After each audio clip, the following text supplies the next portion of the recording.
শুনবানি সুন্দর কাহিনী, জান্নাতের ওই রুমে রুমে লেখা নবীর নাম, জান্নাতের ওই রুমে রুমে লেখা নবীর নাম।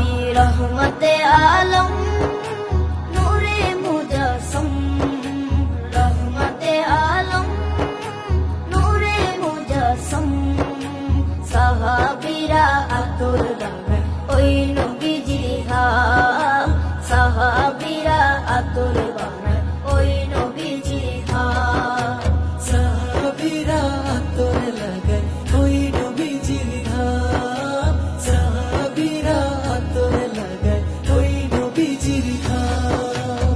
ও স্তনে হান্নানা একটা খেজুর গাছের নাম, যাকে ধরে খুতবা দিতেন রাসূলে